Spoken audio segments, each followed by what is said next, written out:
Hey everyone, thanks for tuning into the video. As you can see behind me, there's a new addition in the garage, and I'm going to take you through what this thing used to look like and how far it actually has to go. Probably in like an upcoming type series, just on restoring this thing and seeing what it can turn out to be. So hang on and enjoy the ride.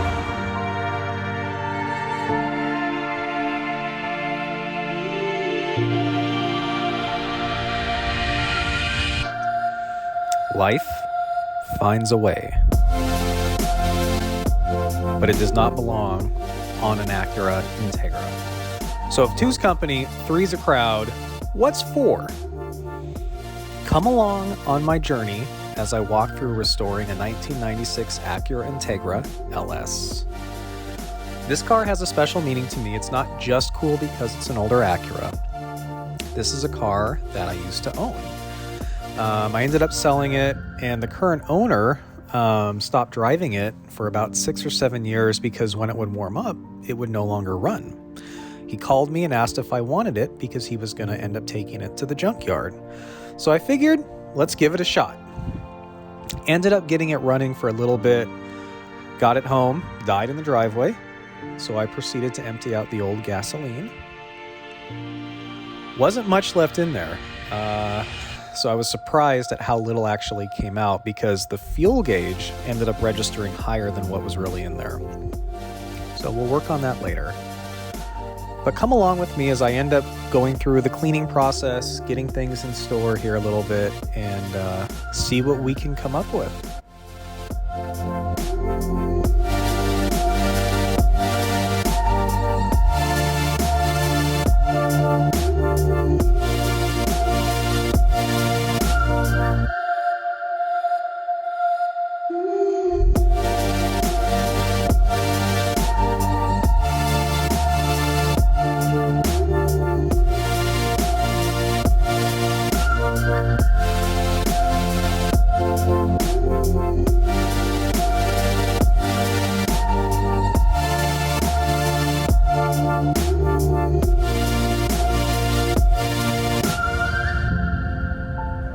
Now that this thing is cleaned up, have to get it running.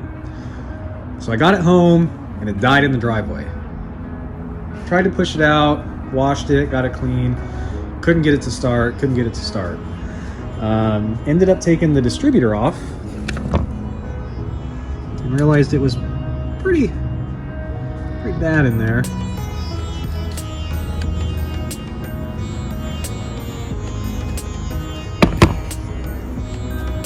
Got a new distributor on there. Still have to get the timing down, but hopefully this was the issue all along with the car. Yeah, the car would end up dying after it had warmed up. So the only thing that made sense is it's getting spark when it's cold, it's getting fuel. Obviously it has air. When it warms up and that coil expands, I think it's grounding out. So if all goes well, this should start now. Let's give it a shot.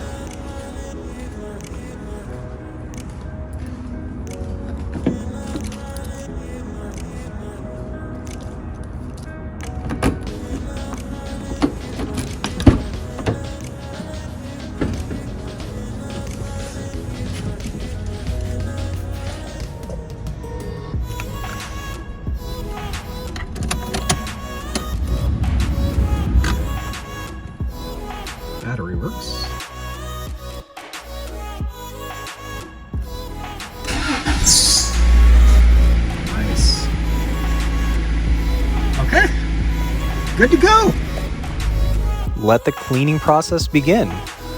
Starting out with some elbow grease, trying to get things in as good of order as I can from a starting point. Started to clean the car and send in requests for parts. Come to find out, almost everything is completely discontinued for the car. Really odd things like there's one spark plug wire that's available, the other 3 are discontinued. Or I can get a 98 plus bumper, but no other ones for no other gens. So we'll see what I can come up with. Ended up picking up some fluid and then went to a junkyard to get new rubber moldings for all the doors. This was great because I was able to find some donor cars that had moldings in really, really good condition. In addition to that, I also wanted to pick up some wheels that were period correct for the car.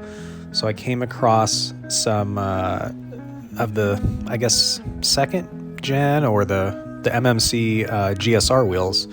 Got those. Also was able to find a pair of almost brand new GSR seats. So those will be going in the car eventually when it's all cleaned up. So far, I've done the new distributor, new battery, drained out all the gasoline with new gas, fresh oil, fresh transmission fluid. Next up is going to be the brakes and a new master cylinder. Most everything worked on the car. There were some bulbs that were burned out. None of the lights in the gauge cluster worked. So I was able to get that repaired.